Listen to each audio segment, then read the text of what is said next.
दोस्तों, क्या फिर पंजाब की राजनीति में किसी सियासी बिसात की शुरुआत हो गई है?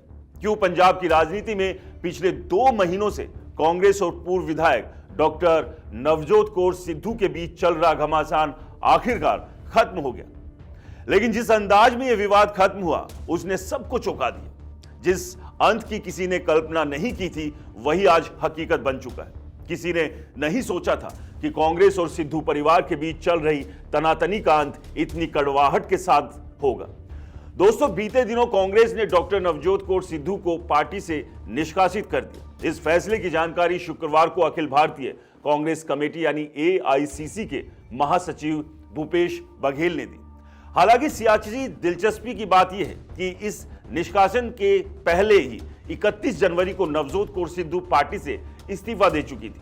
लेकिन इसके बावजूद कांग्रेस आलाकमान एक तरह से कहता है कि पार्टी अब सिद्धू परिवार की बयानबाजी और सार्वजनिक असहमति को और बर्दाश्त करने के मूड में नहीं है।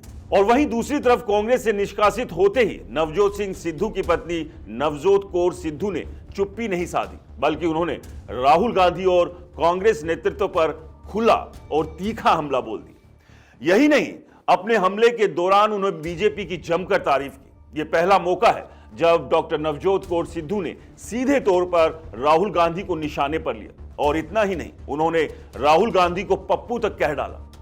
नवजोत कौर सिद्धू ने अपने एक्स अकाउंट पर एक के बाद एक ट्वीट करते हुए कांग्रेस की कार्यशैली और राहुल गांधी की राजनीति और पार्टी की अंदरूनी सच्चाई पर सवाल खड़े किए। उन्होंने लिखा कि बीजेपी ने उनके टैलेंट को पहचाना और 2012 में निष्पक्ष सर्वे के आधार पर उन्हें विधायक का टिकट दिया गया। उनके मुताबिक ये सर्वे किसी दबाव या सिफारिश से प्रभावित नहीं थे। उन्होंने आगे लिखा कि जब वो एक डॉक्टर के तौर पर अस्पताल में काम कर रही थी तब उनकी काबिलियत को देखते हुए उन्हें CPS हेल्थ बनाया गया। उस समय उन्हें सच बोलने, ईमानदारी से काम करने और फैसले लेने की पूरी आजादी थी। वो किसी भी डिपार्टमेंट में जाकर उसी दिन काम करवा सकती थी और किसी राजनीतिक दबाव का सामना नहीं करना पड़ता था।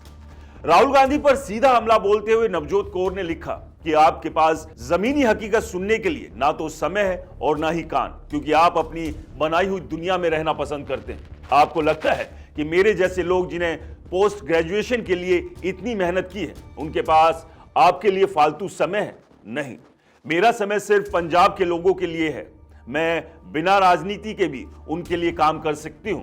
उन्होंने कांग्रेस पर तंज कसते हुए कहा कि पार्टी के ज्यादातर तथाकथित फॉलोअर्स अब बीजेपी दफ्तरों का रुख कर चुके हैं। उन्होंने साफ कहा कि ना तो वो आज तक किसी से मिलने गई और ना ही कोई उनसे मिलने आया है। वो एक फाउंडेशन के जरिए भी पंजाब की सेवा कर सकती है, लेकिन उनका समय और एनर्जी सिर्फ पंजाब की भलाई के लिए है। नवजोत कौर ने राहुल गांधी को नसीहत देते हुए लिखा कि ईमानदार और मेहनती लोगों की इज्जत करना सीखिए, वरना राजनीति में अपना वजूद खो देंगे। उन्होंने कहा कि ईमानदारी और सच्चाई की बातें तब बेमानी लगती है जब आपकी पार्टी में भ्रष्ट नेताओं को सम्मान दिया जाता है।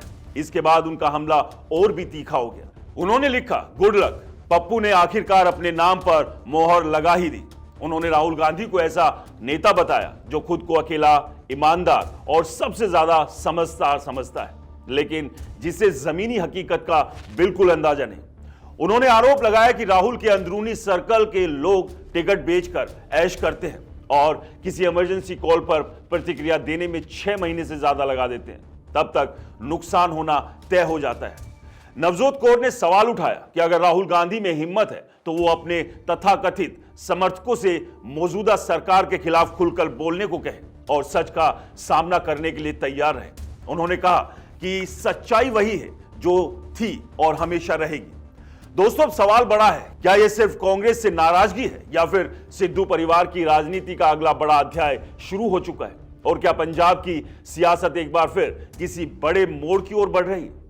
इसका आने वाले दिनों में पता चलेगा। अभी के लिए इतना ही, फिर मिलते हैं नए अपडेट्स के साथ। नमस्कार।